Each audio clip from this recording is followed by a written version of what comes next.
ئەوەی کە بزانن کە خوێنی گەنجی کورد هەمیشە قوڵ بەدات لە پێناوی خاکی کوردستان، لە پێناوی ڕۆڵەی کورد، لە پێناوی دۆزی کورد، لە پێناوی زمانی کورد. هەدا نادەم هەتا بنێنێ سرم پێوە، پڕوزەم بۆ جەنگیەوە، بۆ هەڵماڵی پەچەی سەر ڕووی زەردی شەرمەزاریتان، بۆ کاری ناکاری بێعومێدکردنی ڕۆڵەی کوردەواریتان. ئێمە لە هەر جێ بگیرسێنەوە، ئێمە لە هەر جێ بگیرسێنەوە، شەوان بە تاسات ڕسێنەوە، لە هەر مەڵبەندێ سایێ ڕاخین، ڕەنجە ڕۆی دەستی کوردیان چاخین، ڕەنجە ڕۆی بارزانیان چاخین.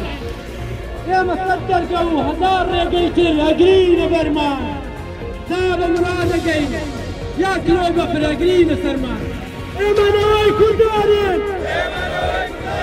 ئوسازی نیشتیمانین، وڵاتمان فرۆشراوە، وڵاتمان فرۆشراوە، تورکتیایە گەوزەوە. ئەمڕۆ ئێمە لێرەن بۆ ساڵیادی تیرۆکردنی سۆرانی مامە حەمە و داگیرکردنی خاکی کوردستان لەلایەن تورکەوە. کوژانی سۆرانی مامە حەمە هەم ئازاد و هەم ناسراون. ڕۆژنامە نووسێکی سەربەخۆ و ڕەخنەگرێتی زیندوی سەردەمی خۆی. هەمومان مەرکەساتی تیرۆری سۆرانی مامە حەمە دەزانین. لە 21 تەموزی 2008 لە بەردەم ماڵەکەی خۆی شەید کرا. دوای ئەوەی بە چەند مانگێک باڕاشەی کوشتنی لێکرا بوو، دوای ئەوە داوای دەرکەوتنی خانمی یەکەمی کوردستانی کرد بوو، هەروەکو خانمی یەکەمی عێراق هێرۆخان. وتاری تێوەگلانی بەرپرسانی حیزبی حکومی و پارێزگای کەرکووک لە بازرگانی لەشکرۆشی و شارەدا ئەوانە گرنگترین وتارەکانی سۆرانی مامە حەمە بوو. بە دوای هەڵەشەکانی بە چەند فیشەکێک کۆتایی بەهەت بە وتار و ڕەخنەگری هێنرا بۆ هەمیشە. دەسەڵاتی کوردی ئەگەر چی توانای حکومکردن و بەڕێوەبردنی وڵاتی نەماوە، بەهۆی ئەو نادادی و گەندەڵیەی کە سەردەم جگەکانی دەسەڵاتی کردوتەوە، وەک سەرەتان لەشی ئەم نەخۆشەدا بڵاوەتەوە توانای چارەسەرکردنی نەماوە. ئاسەوارەکەشی لە دەستدانی خاکی کوردستان هەر لە 16 ئۆکتۆبەر تەنیوەی خاکی کوردستانیان لە دەستدا. ئەگەر دەسەڵاتی کوردی خاکی کوردستانیان لە 16 ئۆکتۆبەر تەسلیم بە داگیرکەران نەکردایە، ئەوە ئێستا سوپای تورکیا جورئەتی داگیرکردنی ناوچەکانی دووەک و سنووری کوردستانیان نابوو.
دیسانەوە بەداخەوە یادی شەیدێکی تر کەڵام کۆمان دەکاتەوە.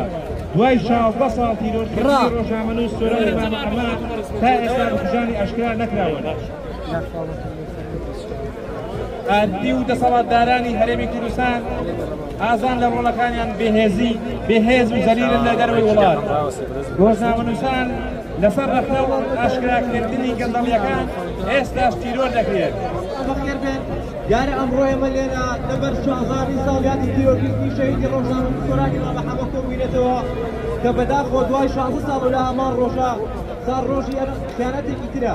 سار ڕۆژی خیانەتێکی تری پارتی لە نیشتیمانی کوردستان پارتی دیموکراتی کوردستان و بنەماڵەی بەرزانی دووبارە و بۆ سەدەمین جار هیچ شەرم ناکەن لەوەی دەستخانە دەستی داگیرکەران بۆیە ئێمە کۆمەڵی کوردی لە دەرەوە پێویستە لەسەرمان وەکو هەر تاکێکی کورد هەر شتێ پێمان نەکرێت لە ئاگادارکردنەوەی کەسی کارمان لە هۆشارکردنەوەی دەوروبەرمان لە گەیاندنی دەنگی ناڕاستیمان بە هەر شوێن و لایەنێکە ئەتوانین بیگەێنین دەنگمان بگەێنن تکایە با کوردستانمانە دەست نەچێت تکایە پارتی بۆسێنن تکایە پارتی و بارزانی بۆسێنن